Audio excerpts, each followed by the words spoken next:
My great-grandmother came to Australia just prior to the Second World War. And so after the war, my father migrated here in 1950 with his mother, brother and sister. And so I pretty much grew up in a very strong Italian family and also Italian community.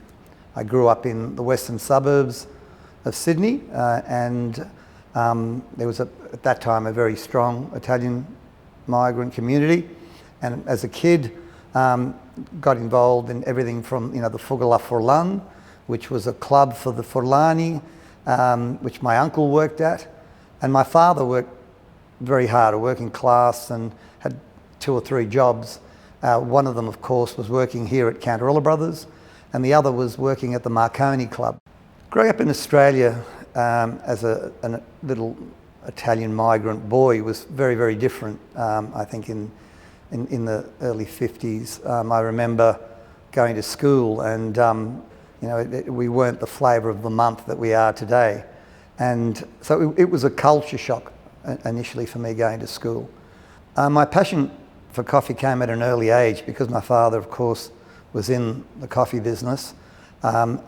They would put a little bit of coffee in my baby's bottle, and so they would put a few drops of coffee into my bottle, and so I developed the taste for coffee very early, and I think that's why even today, I drink espressos to stay calm. Look, my career has been incredibly interesting, and I feel very fortunate and that I've been so involved in Italian community. So I started work a week after I left school, and I started here, and so I quickly developed this incredible passion for working in the food industry and selling to restaurants and cafes. I thought this was just fantastic, so much better than school. So I started here when I was 18, even though I'd actually worked here for a few months when I was 16 on holidays.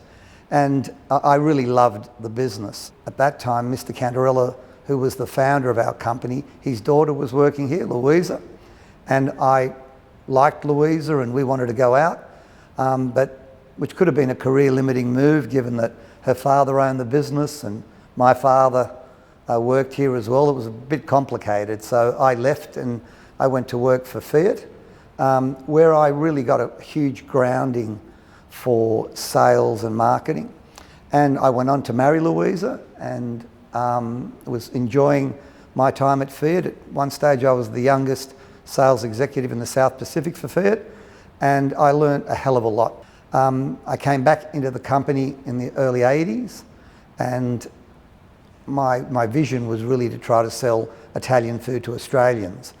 And so in those early years I concentrated on trying to get our Italian products into supermarkets. And I got kicked out of most supermarkets being told that Australians are never going to drink strong coffee. And I was told to do all these different things and make the coffee weaker and make it green and gold, and kept trying to change the fundamental essence of what we are. But the good news is that we were able to build Vittoria Coffee up and turned it into Australia's market-leading coffee, and I'm also very proud that I've been able to keep Vittoria as a market leader for some 25 years and the ability to keep reinventing ourselves. And there's been an incredible amount of roller coaster rides during my time and my career. During that period, I was able to buy out all the original Cantarella family, and today the company is 100% owned by my wife and I and the Scaratos, and so it's been an incredible journey, and I'm very fortunate. I've been lucky that I've had so many highlights in the business. For me, of course, the greatest would be my family. To see my son, who is now the managing director, and watch him grow in the business. And at 24 years old, he actually ended up getting Al Pacino to do our commercials for us, and Al Pacino had never done a commercial in his life ever. And he came up to me and said, "Dad, if you could have one actor to do our ads, who would it be? And I said, well, either Al Pacino or Johnny Depp, because I know they'd never done a commercial. And he said, how much would you pay for Al Pacino? And I said, well, Al Pacino would be good with his Italian background. And I told him, and he said, well, sign here, Dad, I got him cheaper. And so we ended up going to America, filming a whole series of ads with Al Pacino. And here we are some 11 years later, and Pacino's still doing our commercials. And so that's one highlight that comes to mind. And my daughter, who's now back in the business and involved with people and culture. And the other thing is watching my little grandkids who, you know, love to come here and love to visit the factory and know the people. And so the family values, you know, the real Italian family values that we have as a family, and transcending that into the company has been probably the greatest reward for me. And we're also been able to help so many people who are less fortunate. You know, we've been able to sponsor different events and charities, and to help with hospitals and research. And to me, I think the whole thing of business that gets forgotten is that you can give back and you can do so much more.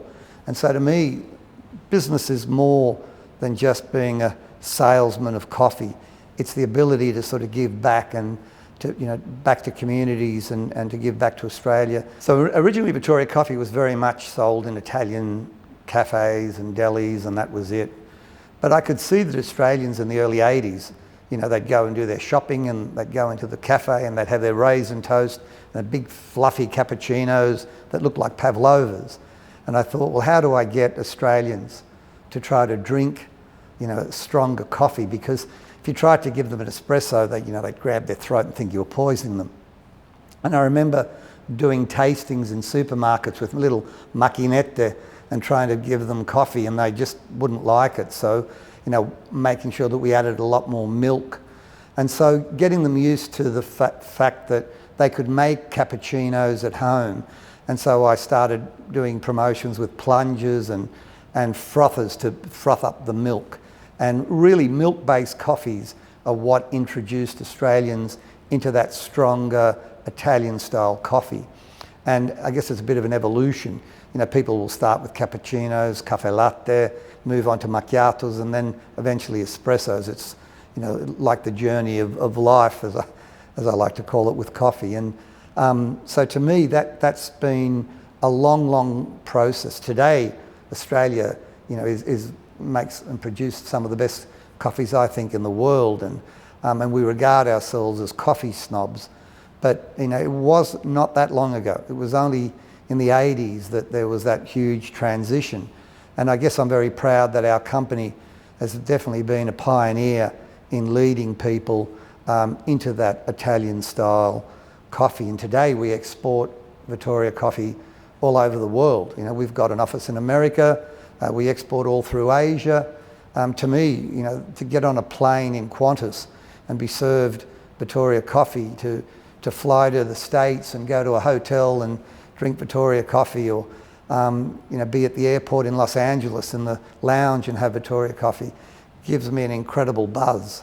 Or to see things like our Italian mineral water, Santa Vittoria, that we own, and we're selling Santa Vittoria water from Italy, but it goes all over the world, and the money comes back to Australia. So people are very shocked that there's an Italian mineral water brand that's actually owned by an Australian family. So yeah, there's some of the real highlights for me in my life. You know, we're a business that's grown many brands. We're very good at marketing and sales.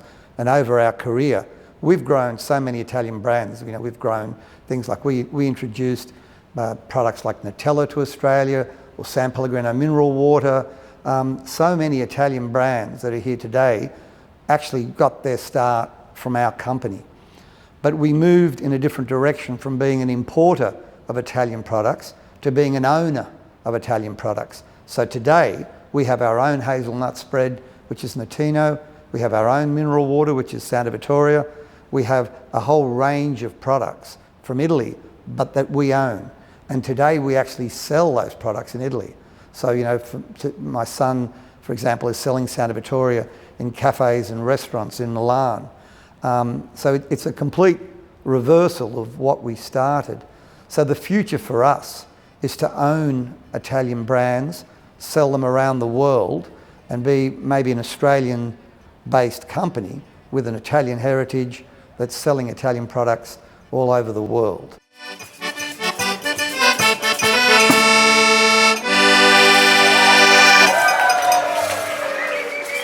Buonasera, salute!